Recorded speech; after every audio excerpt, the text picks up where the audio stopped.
Welcome back guys. आज हम लोग अपने जो सॉइल सीरीज है उसको कंटिन्यू करने वाले हैं।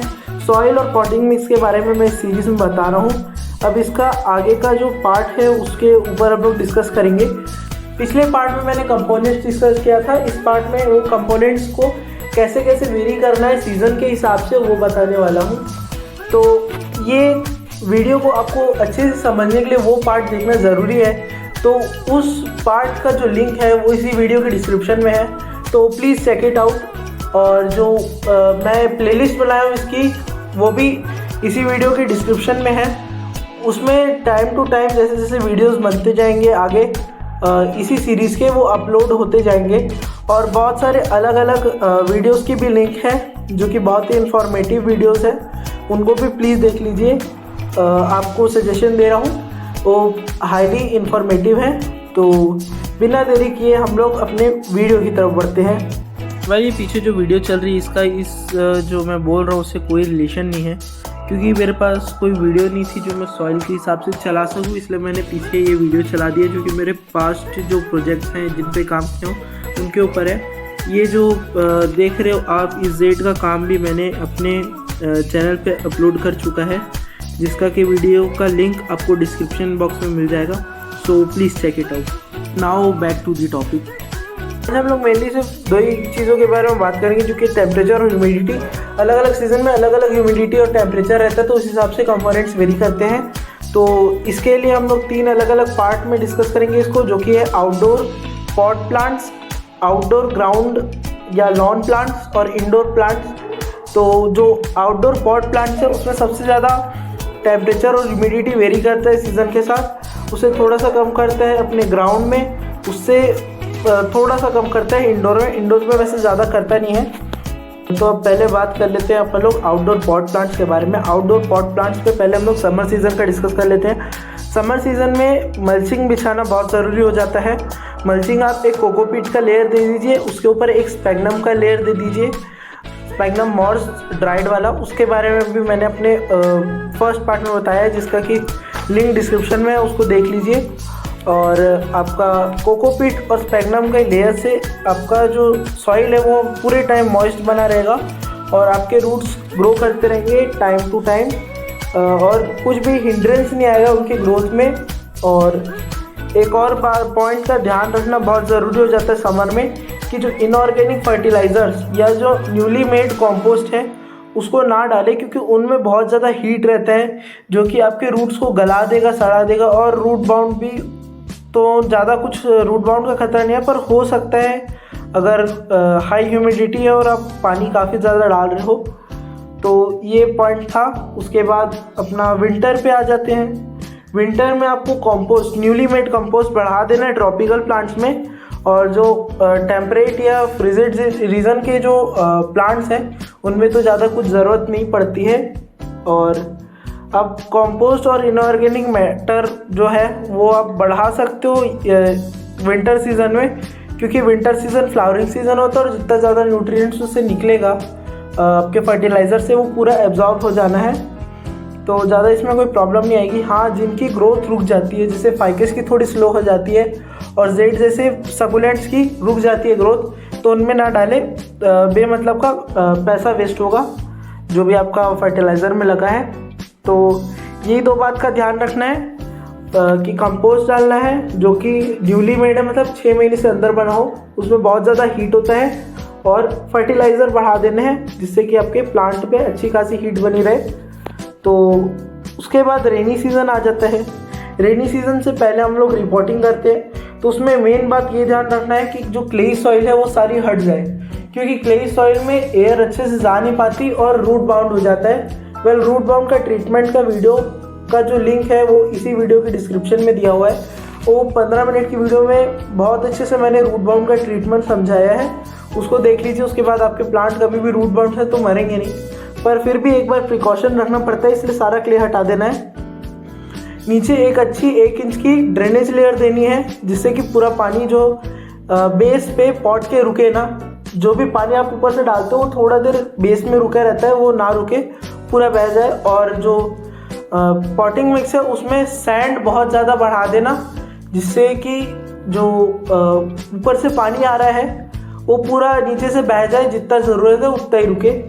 तो उसके बाद अब आउटडोर लॉन प्लांट्स या ग्राउंड प्लांट्स के बारे में बात करते हैं।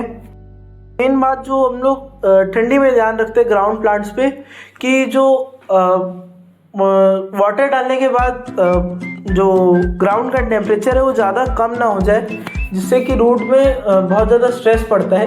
रूट कोई भी प्लांट की ले लो, वो हल्की से वार्म एरिया में ज़्यादा ग्रो करती है कंपेयर टू कोल्ड एरिया में।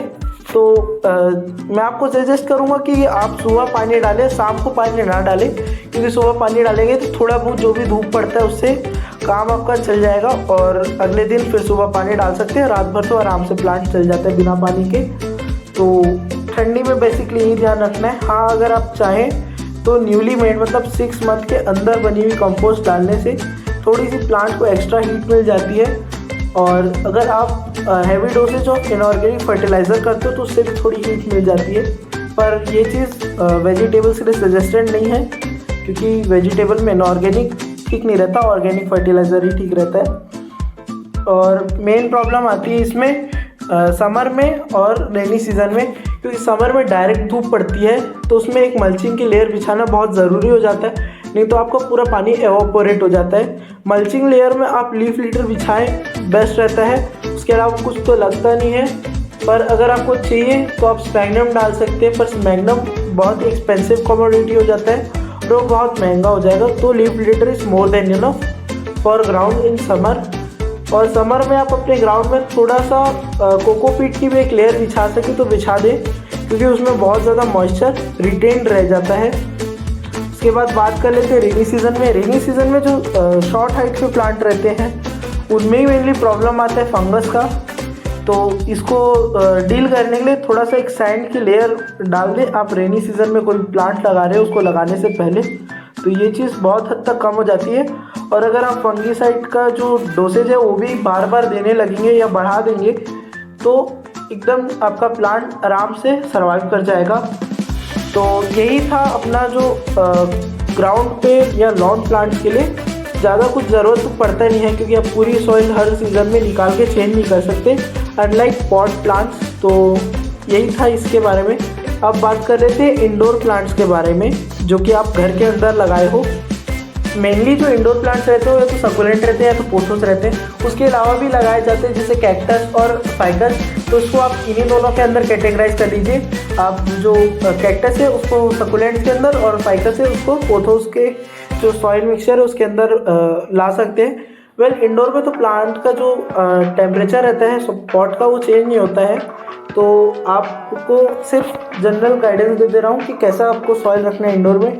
इंडोर में अगर आपके पास ट्रॉपिकल प्लांट्स है या फिर आपके पास पोथोस लगा हुआ है तो उसमें 50% आपको स्पैगनम चाहिए, 40% कंपोस्ट चाहिए और 10% सैंड चाहिए। इसको मिला के डाल दीजिए और 4-5 दिन में एक बार पानी देने से पूरे वो साल भर चल जाता है।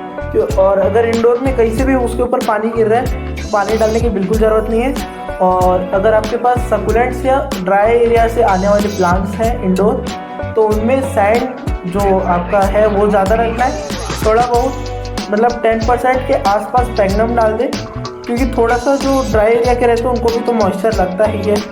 और थोड़ा सा आप वो डाल सकते हैं कंपोस्ट, जिससे कि उनको बहुत ज़्यादा न्यूट्रिएंट्स मिलते हैं, जिससे कि वो फास्टली ग्रो कर सके।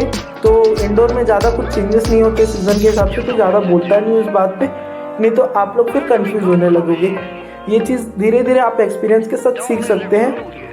तो एक्सपीरियंस लेना बहुत ज़रूरी होता है गार्डनिंग में। तो एक्सपीरियंस लेने के बाद ये पॉइंट की आपको ज़रूरत पड़ेगी इंडोर में, वो आप अपने आप ही कर लेंगे।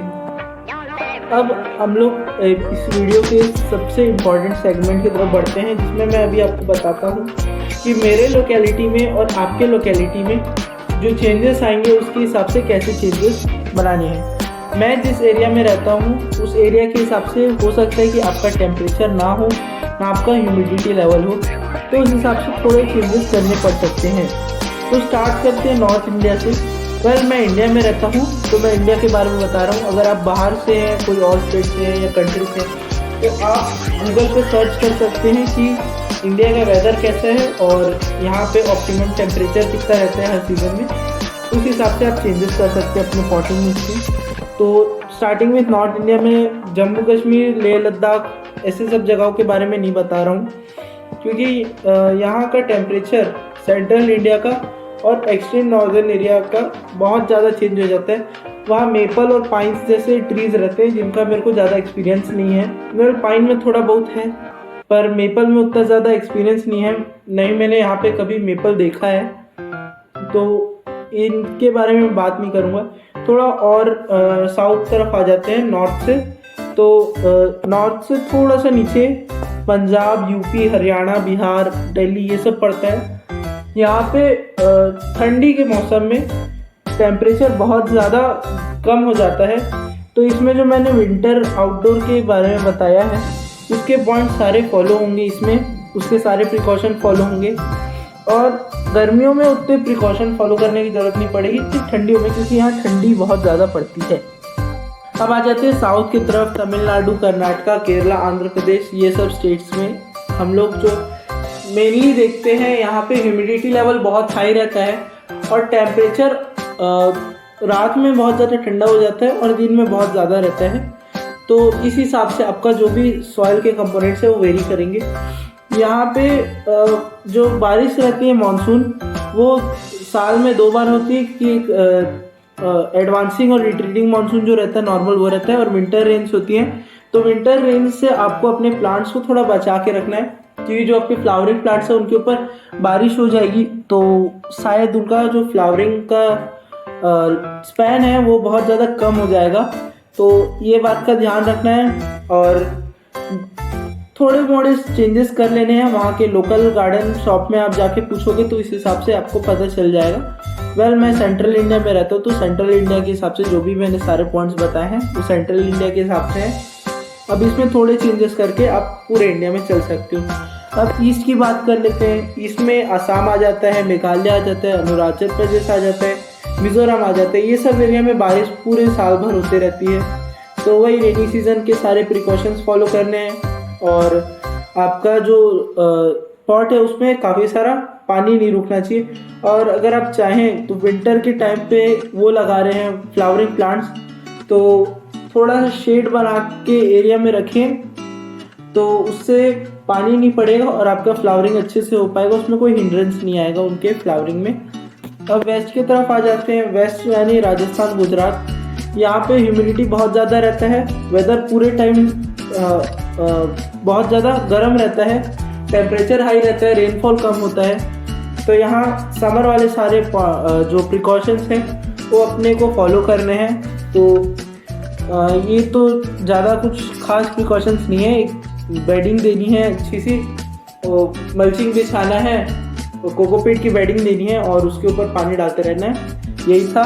और फर्टिलाइज़र का ध्यान रखना है। फर्टिलाइज़र ज़्यादा स्ट्रॉन्ग फर्टिलाइज कर लिया आप अपने प्लांट को तो आपके प्लांट की जो लीफ है वो सिकुड़ जाएंगी या जल जाएंगी या मुरझा जाएंगी, तो ये बात का ध्यान रखना है। तो मैंने आपको बता दिया कि आपको अलग अलग वेदर में कैसे अपने प्लांट्स के जो पॉट है उसके सॉइल को कैसे चेंज करते रहना है, और बता दिया कि मेरे एरिया और आपके एरिया में क्या अंतर हो सकता है और उसके हिसाब से आपको अपने चेंजेस और कंपोजिशन जो पॉटिंग मिक्स है उसको कैसे चेंज करना है। तो वीडियो एंड करने का समय आ गया है। उम्मीद करता हूँ आप इस वीडियो से कुछ ना कुछ नया सीखे होंगे, और अगर आप ऐसे ही नया चीज़ें सीखना चाहते हैं पेट्स एंड प्लांट्स से रिलेटेड, तो प्लीज़ मेरा चैनल सब्सक्राइब कर लें। और अगर ये वीडियो इन्फॉर्मेटिव लगी हो तो इस वीडियो को एक लाइक भी दे दें और बेल आइकन भी दबा दें कि मैं जैसी ऐसी इन्फॉर्मेटिव वीडियो डालूं आपको पता चल जाए और आप ऐसी high concentration of information gain कर सकें। मैं इस वीडियो के डिस्क्रिप्शन बॉक्स में बहुत सारी इन्फॉर्मेटिव वीडियोस की लिंक्स दी हुई है, जिनको देख के आप ज़रूर कुछ नया सीखेंगे, तो उनको भी एक बार चेक कर लें। आगे आने वाले शायद 2-3 पार्ट मैं सॉइल के ऊपर ही डालूंगा और बीच बीच में कुछ फिश फूड के वीडियोस और कॉकटेल केयर के ऊपर भी आ सकती हैं। तो stay tuned to watch that videos and thanks for watching.